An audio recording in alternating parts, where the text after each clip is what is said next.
I'm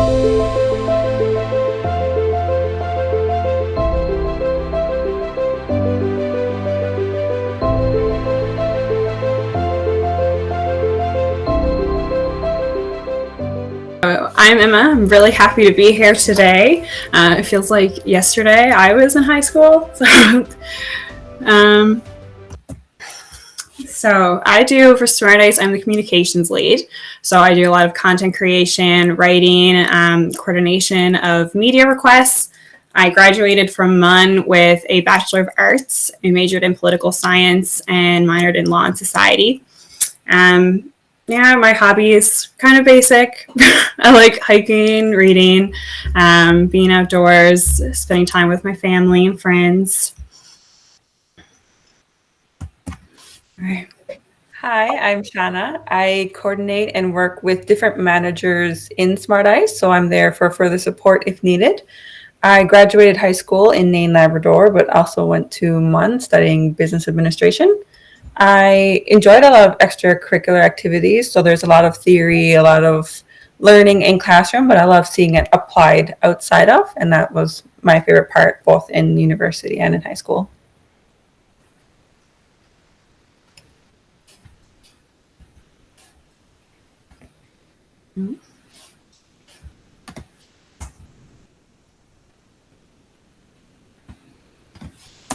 Okay.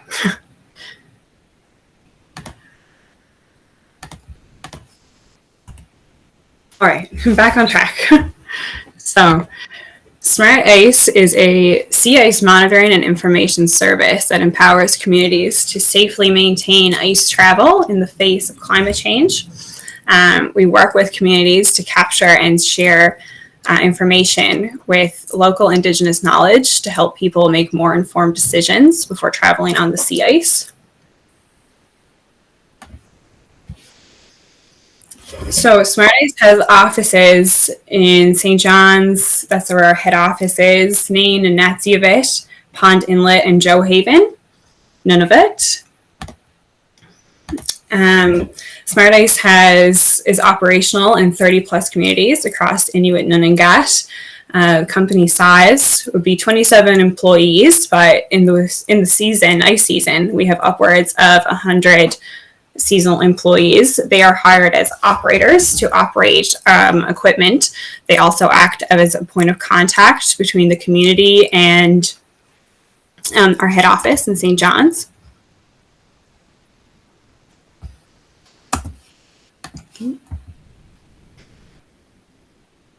This just shows where our partner communities have expanded. You can see in the yellow spots are our pilot communities. So that would have been St. John's, Nain, and Pond Inlet. And we have expanded to across all of these communities across Inuit Nunangat and the Northwest Territories.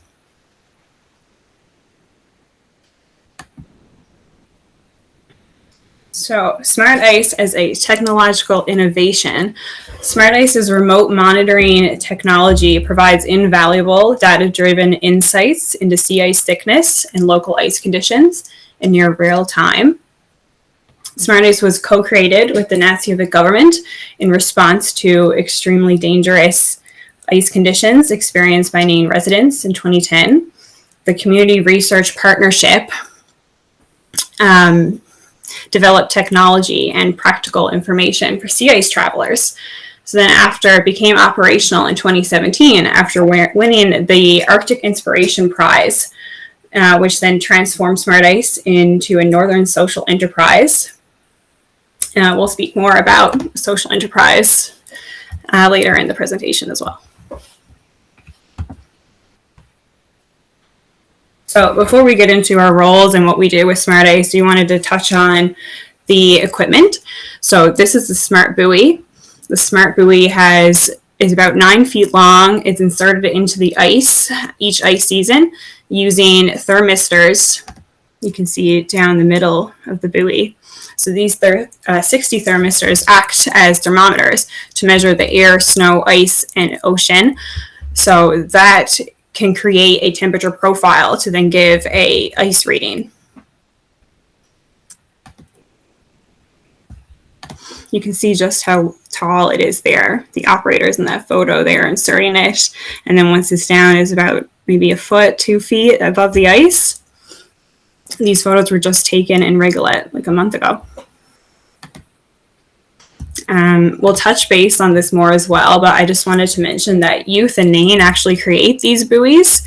So they go through an employment readiness program at our Northern Production Center. At the end of that, they get to assemble the buoys, which are then shipped across the Arctic.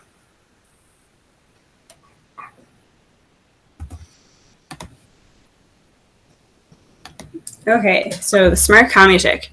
Smart Commutic is a sled-based sensor that is towed behind a snowmobile and provides real-time snow and ice thickness measurements to the operator.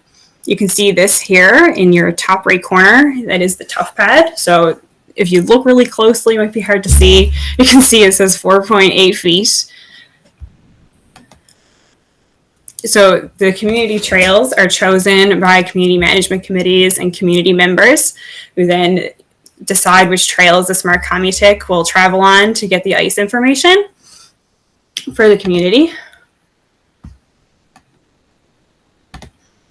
So how is this data then shared to communities? The platform is called SECU. It is run by the Arctic Eider Society. It's often referred to as Facebook for the North. It's both an internet and mobile app. So SECU users can access SmartIce data to determine the thickness of ice before they travel. SECU users can also share and document their own ice posts, which they can use. It can include photos, traditional ice terminology, information about ice conditions. You can see here, if you really look, the orange line, it says this is about 1 to 3 feet. So this is what the run will look like once it's posted on SECU. I just wanted to note as well, the reason for the two different spellings is that each community, each region, the spelling can be very different. So K is used across the Natsivit for Commutic, and Q is used in Nunavut. So I'll get into my job. How does communications fit into SmartIce? So this involves social media management, external and internal content creation. We do internal newsletters, external newsletters, press releases, informative infographics, supporting outreach activities and projects, community engagement and recruitment, coordination of media requests. So this can be anything from CBC, BBC, we had one last year, news articles, podcasts.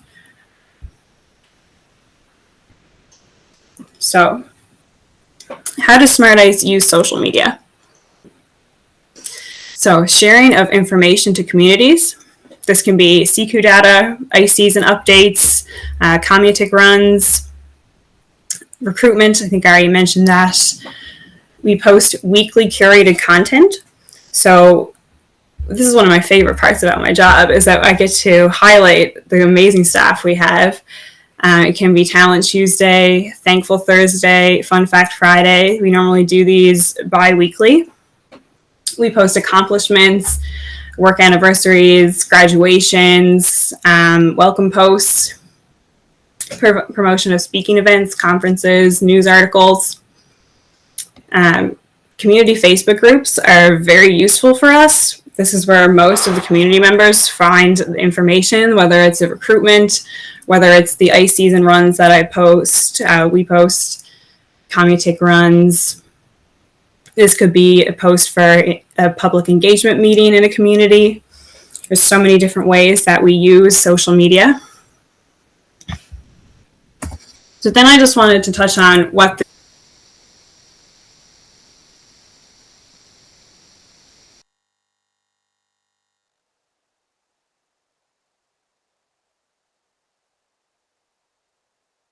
Okay, so I wanted to mention the different types of content that we create, because a lot of people, when they think content creation, their minds will go to social media, which 100% correct. A lot of my job is that, but it is also creating videos, community posters. So this here, and to your bottom right, is a poster we had just posted, and I think this one was a Gulick. It was a Gulick or Santa Rajak for community operators.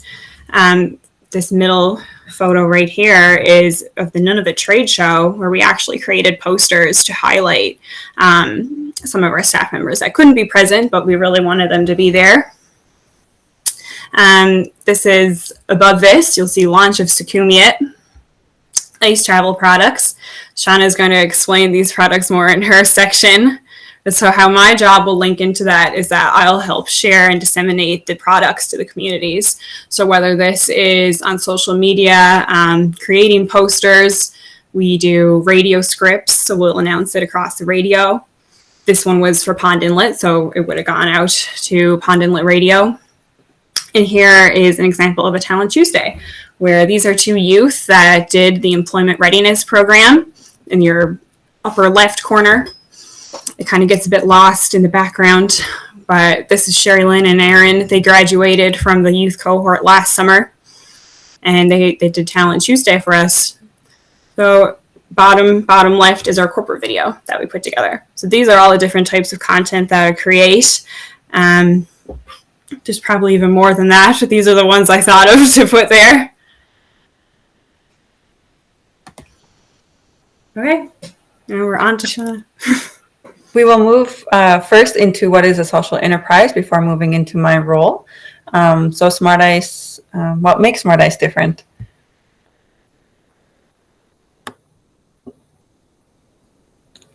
SmartIce is a social enterprise, so it's a business that puts a lot of energy and effort into the interest of not just the people we work with, collaborate with, but we are trying to also be very respectful of the environment we work in. So in community, in the environments outside, when we're deploying and we're working this equipment, we're all trying to be very respectful and maximize the benefits of both what we're working around and ourselves.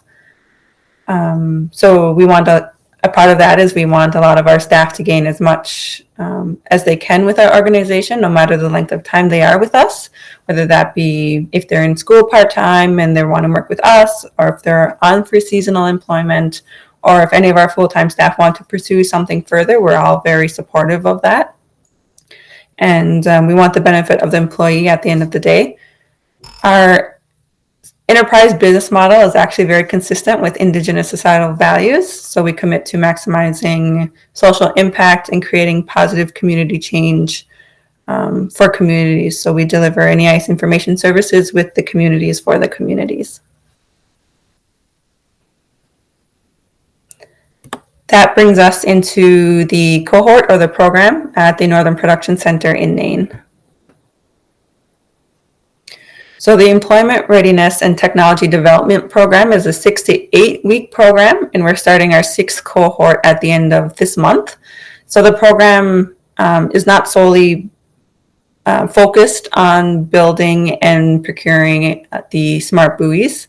We are actually also very focused on the people themselves. So we get training opportunities for first aid, for WMIS, any learning goals, any emotional regulation, any work environment that are training and available to them, they will receive, where a lot of our program are transferable to full-time employment, where this is part-time. For some of our youth who participate in this program, it is their first time. So having the availability to teach transferable skills will allow them to hopefully set them up for success, or at least on the right path in them pursuing their dream career or education. We do also have a management committee in Nain, where SmartIce became more established in the community of Nain. We were actually able to get 6 to 8 elders in community to create a management committee.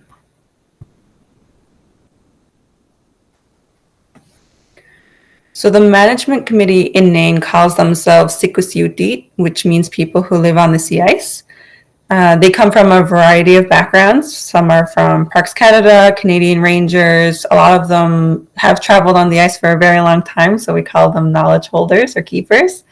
And they provide a lot of valuable information to our committee to have meetings, to demonstrate, and to document any information they deem valuable to be shared in community.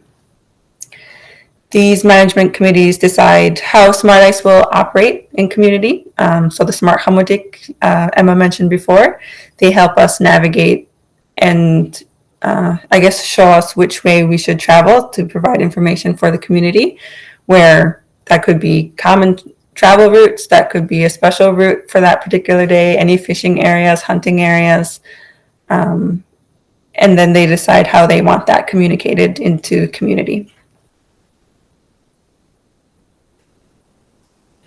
It is important to have community-based decision-making. It's their community and their culture. They know what the community needs and how people travel. Any documentation we have, any information we have, we always present to them. They're always excited to see that because they have this sense of urgency to get this information out. They have a sense of pride and ownership to it, and they want it to be used because they do want people to safely travel in and around the community.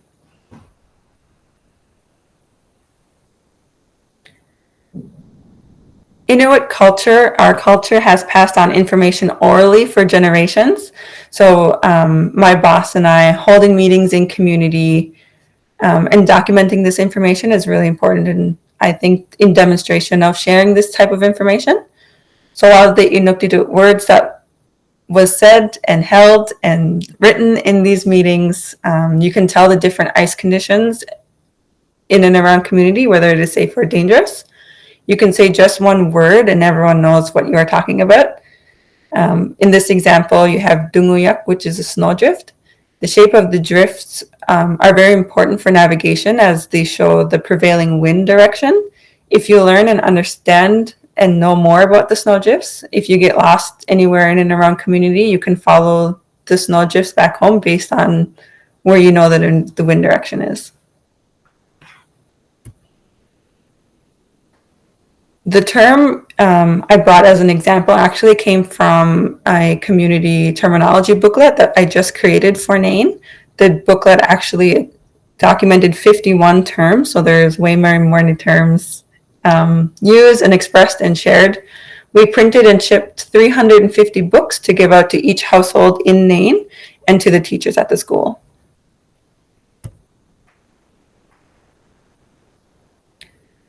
Where there was so much information documented and gathered from these meetings, we also created 2 posters. This is the first poster. The poster lists all the things that you have to get prepared before you travel on the ice. It lists things like checking the weather, the tides, the supplies to bring with you, tell someone where you're going and for how long, all really important before you actually go out on the ice. The second poster provides advice for when you are out on the ice. So if you, in the first example, you can see there's a picture of an axe or harpoon. These strikes in this axe can actually be used to hit the ice. And you can, by hitting the ice, you can demonstrate how thick the ice is and if it is actually safe to walk on. The poster also shares other things, how to safely cross a crack in the ice. We hired Inuit illustrators in community to help create the drawing. So any drawings and information you see on here are all done by Inuit in community.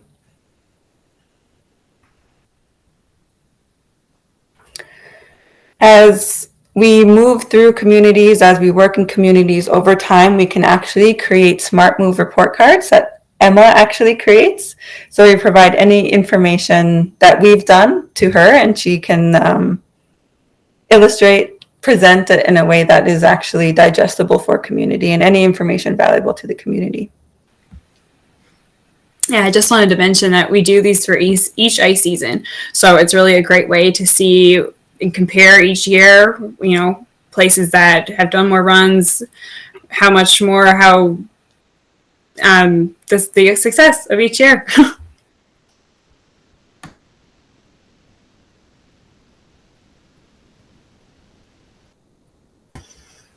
So we wanted to put in where you can find us, our link to our website. You can find us on Twitter and Instagram, Facebook, LinkedIn. All of these ice safety products Shauna just mentioned are also on the website under our ice safety page. So there's products for Nain, Pond Inlet, Joe Haven, and Kikatarjuak. You can find those all on the website. If you'd like to sign up and stay up to date on any SmartIce updates, you can sign up for our newsletter with the QR code there. The sign up is on our website.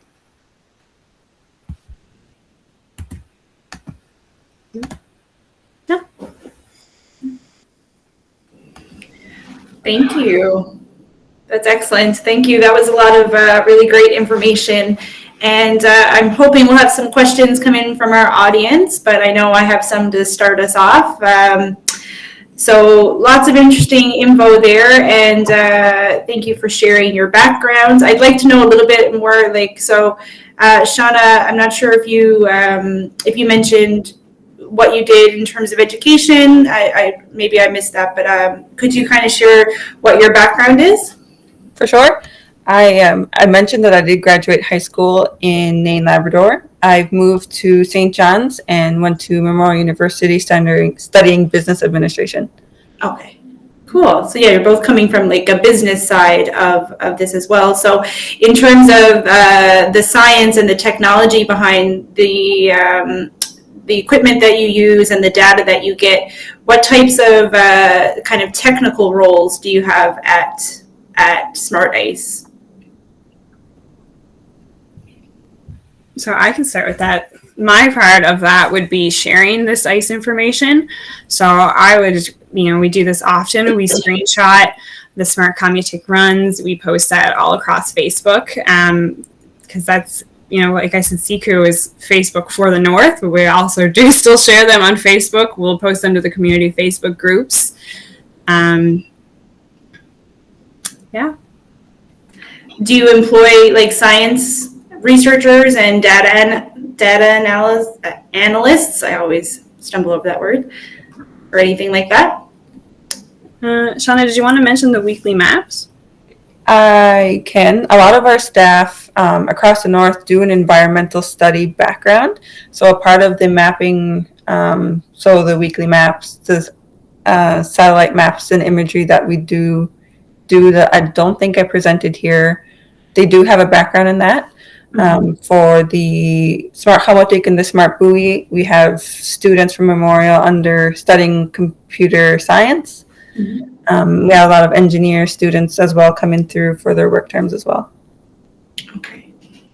Yeah, I just want to mention that as a work integrated social enterprise, we host WIL interns, so work in integrated learning opportunities. So like Shauna mentioned, it could be engineering, it could be marketing, social work.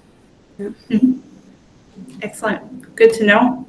I see a question here. It says, nerdy question alert. I'm wondering what type of sensor is used on the Smart Commutic and to measure the depth of the ice? Ultrasonic? ? Do you folks know? I know it is an EM31. It's electromagnet, I think. Yeah. Okay. Cool. So if there's any questions out there that your students want to know, or anyone listening, you want to pipe in or type in the chat. I kind of want to go back to the social enterprise aspect. So when we're talking about social enterprises, the goal isn't to make a profit. So you're not a nonprofit because you need money to operate, and you want to make a difference in the communities. But why is it important for SmartIce to not solely focus on making money, and to focus more on the social enterprise part of the idea and the company? The social enterprise model does integrate traditional knowledge and values, that being one of them, caring and learning from one another. So a lot of what we invest in is making an impact with people, whether that be people in our cohort who are in the NEET category, not in education or training. We want to make a difference. We want to enrich and build and harness the capacity in community. It's not solely us going into these communities, picking and choosing what we want to do. It's a lot of collaborative effort, and there's a lot of learning to that, not just as people, but as an organization. And I think in understanding that, that's how you can continuously learn to grow and to innovate into our products, where we get feedback, we receive that feedback, we value all of that, so that we can in turn hopefully learn something from these communities. Awesome. Thank you, Shauna. Susan, there is another question there from Mark Walters. He's asking, is the majority of travel on the sea ice related to recreational activities or for transportation of goods, etc.? A lot of the small communities don't have highways. The ice is the highway for communities. So it could be recreational. It could be source of sustainability. So our hunting, our trapping, gathering, a lot of that is provided through food for communities and for households. It's a practice of culture. So I've learned a lot of my culture through travel and through on the ice, whether that be through observing out on the land, the trees, the wind, the formation of the ice is all really important. We do use the ice recreationally, whether that be for drives, for races, for community events and games. So it's used for a lot of different things. That's great. Thank you. And Mike Broadbent has a question there as well. Does your data speak to any environmental trends? Meaning, does it speak to anything like declining sea ice? Our data on Siku may not necessarily show the decline where we haven't used this equipment for a very long period of time. I think we've only started in 2017, but we do see a trend or a pattern in my community of Nain where you can see the ice starting and breaking up earlier in the year. I know this is a social enterprise, but I can't help but hear what you're sharing, this technology, and I skidoo, and I'm sure lots of people in this space skidoo, and particularly on the island portion of the province, we don't see a lot of frozen ponds and lakes anymore. So I could see this advancing into a tool that people have, like when I think about the Kamutik, the whatever the laser is on the bottom of that, like, wouldn't it be awesome if we had something like that for personal usage? Is there any thoughts of that, like it may grow in that way? I am honestly not sure as of yet. I do know that it is community based and oriented and all of those sorts, and that could be a possibility down the line. Mm-hmm. Yeah. That's a great question, though. I think if any students are out there thinking entrepreneurially, that might be something that they could consider, in terms of starting their own business or partnering with a business like SmartIce to develop maybe personal use smart buoys or sled kind of remote sensors. So that's interesting. Thank you. I had a question, I guess, in terms of I liked your map of all of the different communities. So we like to talk about communication and collaboration, and I think you've talked a lot about collaboration, working with the elders and traditional knowledge to make sure that you're sharing not just technical data, but you're also sharing and taking part in passing down information. When it comes to communicating with new communities, what would you say are your best practices? Like if you're reaching out to a community and you want to make a connection there, what's the best way to go about that respectfully and to make a meaningful connection?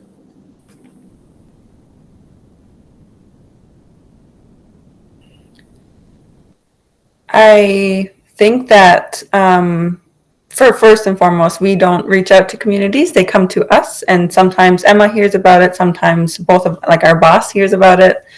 And then we travel to community and we start the initiation process of what collaboration looks like and what services they would want from SmartIce. So we go in maybe a year before we even start processing and sending our equipment and discuss their culture, how they want this information spread in and around community, how would they like for us to facilitate that process, and getting an understanding of what it's like on the ground and in field before we do anything else. We create radio scripts, like speeches that can be out saying that we want a job ad for a certain position with SmartIce for our operators. We do that so that we can gain some sort of interest from community, so that we can prepare our trainers who actually know how to use and maintain the equipment to then fly into community to train in first aid, maintenance of our equipment, how to use our equipment, and then we move from there.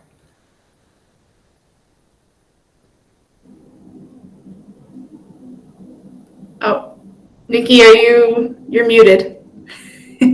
Another question. Sherman Osmond's asking, probably on behalf of his students, how are the smart buoys recovered before or after ice breakup? That's a really good question. So we recover our buoys before the breakup, and this is where a lot of the collaboration with the community and knowing how their ice works, because ice in different communities work and react differently. And so we have trust in our operators that they will take the buoy up before it is too unsafe to travel to that location. I heard today that just today all the smart buoys were recovered from Nain. Definitely goes to show, though, that there's a need for this technology for sure with climate change. Mark Walters has another question there. How are they powered in the cold weather? Solar? And how often do they record measurements? Really good questions coming in here. So the measurements are recorded 1 to 2 times a day and automatically uploaded to SICU. As for how they're powered, I guess it's solar power. Shauna, do you know? They're battery powered. So there's they take a lot of battery to take and hold them, but where they do only turn on 1 or twice a day, it doesn't take a lot of energy. Okay. Excellent. Some good questions. I think we have time for maybe one more to come in from the audience, but I kind of want to touch base on if there's some youth in our Newfoundland English School District who are listening or watching this video and they're interested in working with SmartIce, because you have some youth employment opportunities. Who should they reach out to, or how should they find out more? Yeah, so you can reach out to myself or Shauna. Emma at SmartIce. You can reach out to info@SmartIce. We even have a hiring at SmartIce, and all of our job ads are posted on our website. So you can go to the section Employment and Training, and you'll see everything there. I'm going to put it in the chat there. info@smartice.com. Is that correct? Yeah, that one's cool. You can use that one. Excellent. You're muted again, Nikki. Sorry about that. I keep doing it. I even have a little sign I do it so often. I had to buy a sign to go with it. I did add a Google form. So if educators with your students, if you come up with questions that you would have for Emma or Shauna or maybe some of their colleagues at SmartIce, complete the Google form with your questions and we'll get them to them. And the whole purpose of this is to build partnerships, learning partnerships with people in our community. And if you have questions, you will get answers. Mm-hmm. So just complete the Google form. That's right.